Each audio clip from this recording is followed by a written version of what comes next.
பத்திரிகை சகோதரர்களுக்கு மாலை வணக்கங்கள்.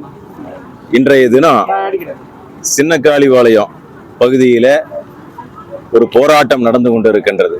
ஆயிரக்கணக்கான பொதுமக்கள், குறிப்பாக பெண்கள் முழுமையாக இன்றைக்கு 38 நாட்களாக நம்முடைய இடுவாய் பகுதியில இருக்கக்கூடிய சின்னக்காளிபாளையம், வேலம்பாளையம், ஆறுமுத்தாம்பாளையம், கரைப்புதூர், வஞ்சிபாளையம், அதனோடு சேர்த்து அருகாமையில் இருக்கக்கூடிய கிட்டத்தட்ட 15 கிராமங்கள், அத்தனை பேரும் சேர்ந்து ஆயிரக்கணக்கான நபர்கள் இன்றைக்கு 38வது நாளாக தங்களுடைய வேலைகளை எல்லாம் விட்டுவிட்டு, விவசாயத்தை எல்லாம் விட்டுவிட்டு, வாங்கினா தங்களுடைய விவசாயத்தை எல்லாம் விட்டுவிட்டு, வாழ்வாதாரத்தை எல்லாம்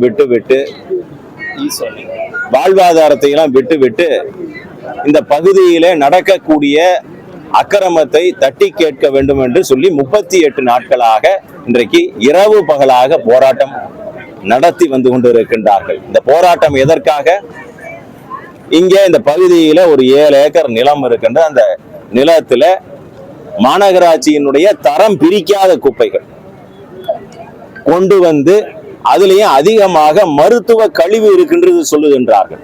இதுல ரொம்ப கவனிக்கப்பட வேண்டியதுன்னா, எங்கேயோ எடுத்து கொண்டு வந்த மருத்துவ கழிவு, கெமிக்கல் கழிவு அதனோடு கலந்து கொண்டு வந்து இந்த பகுதியில இருக்கக்கூடிய இந்த சின்னக்காளிபாளையத்துல அமைந்திருக்கக்கூடிய இந்த 7 ஏக்கர் அதுல கொட்டி இருக்கின்றார்கள். அந்த பகுதியில இருக்கக்கூடிய மக்களுக்கு உண்ண முடியாமல், குழந்தைகள் உறங்க முடியாமல், வயதான நபர்கள் உறங்க முடியாமல் மிகுந்த மன உளைச்சல் மட்டும் கிடையாது, உடல் ரீதியாகவும் மன ரீதியாகவும் பெரிய ஒரு சிரமத்திற்கு உள்ளாகி இருக்கின்றார்கள். சாப்பாட்டை எடுத்து வாய்க்கிட்ட கொண்டு போக முடியாது, வாந்தி எடுக்கிற அளவுக்கு இந்த இடத்துல துர்நாற்றம் ஏற்படுகின்றது. பத்திரிகை சகோதரர்கள் இங்கேயே பாருங்க, இப்பவே நமக்கு இந்த அளவுக்கு மோசமான துர்நாற்றம் இருக்கின்றது.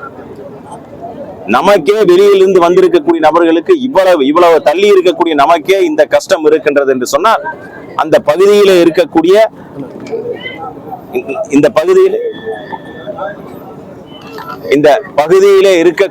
பகுதியில இருக்கக்கூடிய மக்களுக்கு எப்படி இருக்கும்? இப்படி ஒரு கொட்டுவதற்கான அத்தனை ஏற்பாடுகளையும் செய்து கொண்டிருக்கின்றார்கள்.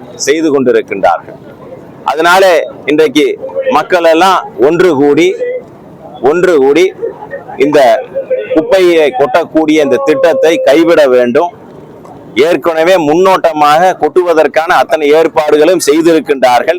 இருந்தாலும் கூட இந்த பகுதியினுடைய மக்கள் ஒன்று திரண்டு எந்த லாரியையும் உள்ளே விடமாட்டோம், குப்பைகளை கொட்டினீர்கள் என்று சொன்னா நாங்களும் எங்க பகுதியில இருக்கக்கூடிய குப்பைகளை எல்லாம் கொண்டு போய் யார் அந்த குப்பைகளை கொட்ட சொல்லுகின்றார்களோ அதே பகுதியிலே நாங்களும் கொட்டுவோம் அப்படிங்கிற ஒரு தீர்மானத்தை கூட எடுத்திருக்கின்றார்கள். அதனால இந்த வாழ்வாதாரத்தை கெடுக்கக்கூடிய இந்த திட்டத்தை உடனடியாக கைவிட வேண்டும்.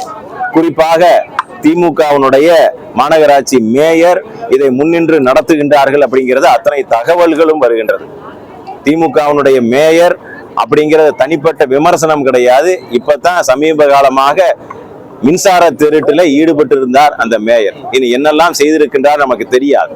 இன்றைக்கு அத்தனை பேர்த்தினுடைய வாழ்வாதாரத்தை அழித்திருக்கின்றார்கள். அதனால இன்றைக்கு பாரதிய ஜனதா கட்சியினுடைய மாவட்ட தலைவர் அவர்களுடைய தலைமையில நம்முடைய கட்சி சார்பற்ற விவசாயிகள் சங்கத்தினுடைய தலைவர் அன்பிற்கனிய ஈஸ்வரன் அவர்கள் தலைமையில சிபி சுப்பிரமணியம் அவர்களுடைய ஒருங்கிணைப்புல இன்றைக்கு பெரிய அளவுல இன்றைக்கு போராட்டம் நடந்து கொண்டிருக்கின்றது.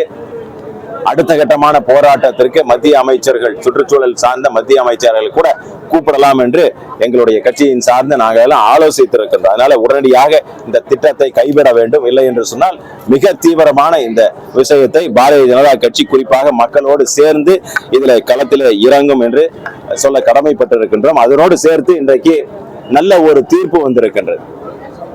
இந்த அரசாங்கத்திற்கு எதிராக தொடர்ந்து மக்கள் விரோத போக்கை கடைபிடித்துக் கொண்டிருக்கக்கூடிய திராவிட முன்னேற்ற கழக அரசாங்கத்திற்கு தலையில கொட்டு வைக்கின்ற வகையில கோயில் விவகாரத்தில் தலையிட வேண்டாம், இந்துக்களை புண்படுத்த வேண்டாம், கொச்சைப்படுத்த வேண்டாம் அப்படின்னு சொல்லி இன்றைக்கு உயர்நீதிமன்றம் குட்டு வைத்திருக்கின்றது. திருப்பரங்குன்றம் நம்முடைய மலை மீது தீபம் ஏற்றலாம் அப்படின்னு சொல்லி சில மணி துளிகளுக்கு முன்னாலே ஒரு நல்ல தீர்ப்பு வந்திருக்கின்றது. எப்படி எல்லாம் செய்கின்றார்கள் அப்படிங்கிறத நீங்கள் பார்த்து கொள்ள வேண்டும்.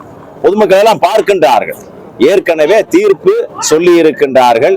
இதை திருப்பரங்குன்ற மலையிலே போய் நீங்கள் தீபம் ஏற்றலாம் அப்படின்னு ஒரு தீர்ப்பு சொன்னதற்கு பிறகு அதற்கு எதிராக ஒரு அப்பீலை போட்டு மேல போய் தீபம் ஏற்றக்கூடாது அப்படின்னு சொல்லி இந்து விரோத போக்கு இந்த அரசாங்கம் செய்ய முற்பட்டது. அதற்கு பிறகு மீண்டும் உயர் நீதிமன்றத்தில் வாதாடி இன்றைக்கு ஒரு நல்ல தீர்ப்பை நீதியரசர் கொடுத்திருக்கின்றார். அதற்கு அந்த தீர்ப்பை தலைவணங்கி ஏற்றுக்கொள்ளுகின்றோம். தொடர்ந்து இந்த மக்கள் விரோத போக்கை கடைபிடிக்கின்ற இந்த திராவிட முன்னேற்ற கழக அரசாங்கம் வீட்டுக்கு அனுப்ப வேண்டிய காலம் நெருங்கிவிட்டது. எங்கே பார்த்தாலும் கற்பழிப்பு, கொலை, கொள்ளை, கட்ட பஞ்சாயத்து, கஞ்சா விற்காத இடமே கிடையாது. சாராயம் 24 மணி நேரமும் எங்கே ஆத்துல தண்ணி ஓடுதோ இல்லையோ தமிழ்நாட்டில் சாராயம் பெருக்கெடுத்து ஓடுகின்றது. அப்பேற்பட்ட ஒரு நிலையை உருவாக்கி இருக்கின்றார். இதில் எல்லாம் தொடர்ந்து கண்டித்து வருகின்றோம். அதை தொடர்ச்சியாக பாரதிய ஜனதா கட்சியினுடைய மாநில தலைவர் அன்பிற்கினிய அண்ணன் நயினார் நாகேந்திரன் அவர்கள் மக்கள் எழுச்சி பயணத்தை மேற்கொண்டு வந்து கொண்டிருக்கின்றார்கள். அந்த பயணத்திலே கூட இந்த இருவாய் பிரச்சனையை கூட அதுல சொல்லி இருக்கின்றோம்.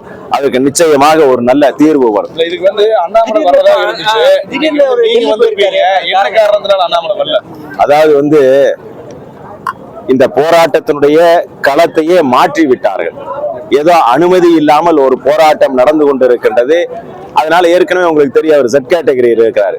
தகுந்த முன் அனுமதி பெற்றுத்தான் வர வேண்டும் அப்படிங்கிறது ஒரு குறிப்பான இருக்கின்றது. அதனால இது அனுமதி இல்லாமல் அவர்கள் நடத்தி கொண்டிருக்கின்றார்கள் அப்படின்னு சொல்லி அதை பொய்யான விஷயத்தை சொல்லி இது பட்டாய இடத்துல இங்க வந்ததுக்கு பிறகுதான் தெரியும். பட்டாய இடத்துல அவர்கள் அமைதியான அறவழி போராட்டத்துல அவர்கள் செய்து கொண்டிருக்கின்றார்கள். அதனாலதான் நானும் அவரும் வரதா தான் இருந்தது.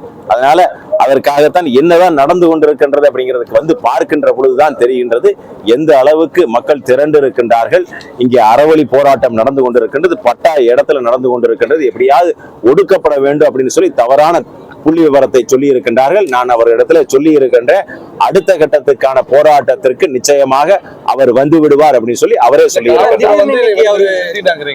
அதனாலதான் அவர் வர்றது அப்படின்னு சொன்னது உடனேயே இந்த களத்தவே மாத்தினாங்க. ஏற்கனவே கடிதம் கொடுக்கப்பட்டது, மாவட்ட தலைவருக்கும் முன்னாள் மாநில தலைவருக்கும் அவர் கடிதம். அதுல என்ன போட்டிருக்காருன்னா, நாளைக்கு சட்டம் ஒழுங்கு ஏற்படுகிற பிரச்சனைக்கு முழுக்க முழுக்க முன்னாள் மாநில தலைவர் திரு அண்ணாமலை அண்ணன் அவர்களும் நீங்களும் மட்டுமே பொறுப்பு. அதனால இந்த கூட்டத்துக்கு வரக்கூடாது என்று கடிதம் கொடுத்திருக்காங்க. இவருக்கும் மாவட்ட தலைவர் சீனிவாசன் கொடுத்திருக்கிறாங்க, அண்ணாமலை அவர்களுக்கு கொடுத்திருக்கிறாங்க.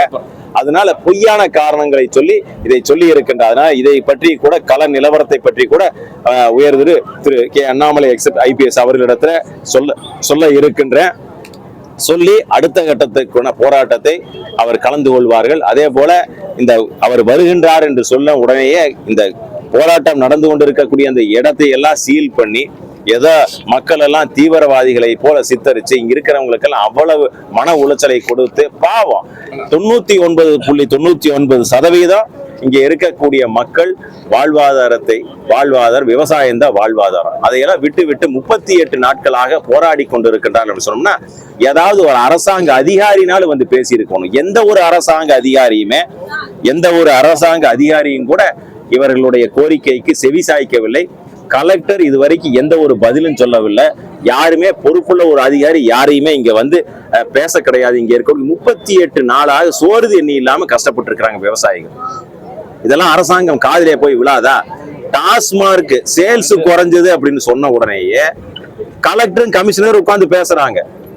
சேல்ஸ் குறைஞ்சிருச்சு அப்படின்னு என்ன பேசுறாங்க? டாஸ்மார்க்கு முன்னாடி ட்ரங்க் அண்ட் டிரைவ் குடிக்கிறாங்க, அதனால குடிக்கிறதுக்கு பயப்படுறாங்க அப்படின்னு சொன்னோன்னே இல்ல இனிமேல் நாங்க அப்படி எல்லாம் செய்ய மாட்டோம் அப்படின்னு 2 பேர் பேசக்கூடிய நிலைமை இருக்கின்றது. என்னெல்லாம் நடக்குது பாருங்க. சேல்ஸ் டாஸ்மார்க் சாராயத்தினுடைய சேல்ஸ் எப்படி அதிகப்படுத்தலாம், கஞ்சாவினுடைய விற்பனை எப்படி அதிகப்படுத்தலாம், காசு வாங்கி கொண்டு இன்னைக்கு அரசாங்கத்தினுடைய அதிகாரி எதை பிரமாண பத்திரம் எடுத்து அரசாங்கத்துல சேர்ந்தார்கள். நான் நீதியை நிலைநாட்டுவது எந்த அரசாங்கமாக இருந்தாலும் சரி மக்கள் விரோத போக்கை தான் கடைபிடிக்க சொன்னார்களா? அதனால இங்க இருக்கக்கூடிய அதிகாரிகளுக்கு சொல்ல கடமைப்பட்டு இருக்கின்றோம். அடக்குமுறையை வைத்து மக்களை ஒடுக்கலாம் என்று மட்டும் நினைத்து விடக்கூடாது. இந்த போராட்டம் தொடர்ந்து நடைபெறும். இப்பேற்பட்ட ஒரு முனைப்பை காட்டினால் அடுத்த கட்டத்திற்கு வீரியத்தோடு நாங்கள் களத்துல இறங்குவோம். கிடையாது அப்படி அதே தான் திருப்பி சொல்றேன். இப்ப நீங்க திருப்பரங்குன்றத்துல எங்க ஆர்டர் கிடையாது. சரி,